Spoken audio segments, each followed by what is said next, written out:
அதாவது இந்த கிளைமேட்டுக்கு ஏற்ற மாதிரி சில் சில் கூல் கூல் அப்படிங்கிற மாதிரி ஒரு ஜாக் ஃப்ரூட் ஐஸ்கிரீம் பார்க்கலாமா?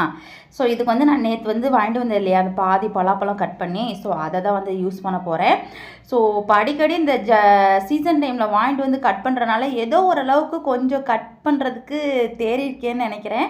ஸோ நான் வீடியோவில் காட்டுற மாதிரி நீங்களும் கட் பண்ணி ட்ரை பண்ணி பாருங்கள், உங்களுக்கு ஈஸியாக தான் இருக்கும். ஸோ இந்த மாதிரி ஒவ்வொரு சுளைகளாக பார்த்துட்டிங்கன்னா எடுத்து எனக்கு மொத்தம் வந்து பார்த்துட்டிங்கன்னா இந்த பேஷன் ஃபுல்லாக வந்து பார்த்துட்டிங்கன்னா சுளைகள் கிடச்சிது. கிட்டத்தட்ட ஒரு 50-60 இருக்கும். ஸோ இதை கொஞ்சம் யூஸ் பண்ணி தான் ஐஸ்கிரீம் செய்ய போகிறேன்.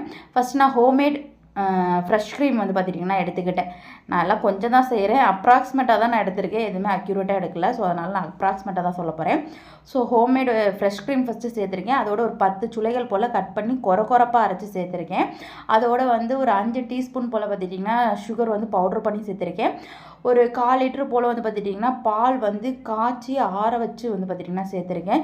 இது எல்லாத்தையும் ஒரு மிக்ஸ் கொடுத்துட்டு அப்படியே ஃப்ரீசரில் வந்து ஒரு 16 ஹவர்ஸ் கிட்ட வச்சு எடுத்திங்கன்னா இந்த அளவுக்கு பார்த்துட்டிங்கன்னா சூப்பரான ஐஸ்கிரீம், ஜாக் ஃப்ரூட் ஐஸ்கிரீம் பார்த்திங்கன்னா தயார். அதாவது நான் இந்த ஐஸ்கிரீம் வந்து நேற்று ஈவினிங்கே செஞ்சுட்டேன், ஆனால் இன்றைக்கி ஈவினிங் தான் எடுத்து சாப்பிட்டு சூப்பராக செட் ஆயிருந்தது. நீங்கள் மினிமம் ஒரு 8 ஹவர்லேருந்து 10 ஹவர் வச்சிங்கனாலே போதும், ஓகே தான், நல்லா செட் ஆகி வந்துடும். ஸோ இதை டேஸ்ட் பண்ணும்போது அப்படியே ஃப்ளேவர்ஃபுல்லாக சூப்பராக க்ரீமியாக செம்மையாக இருந்துச்சு சாப்பிட்றதுக்கு. வேணுமா நீங்களும் ட்ரை பண்ணி பாருங்கள். பாய்.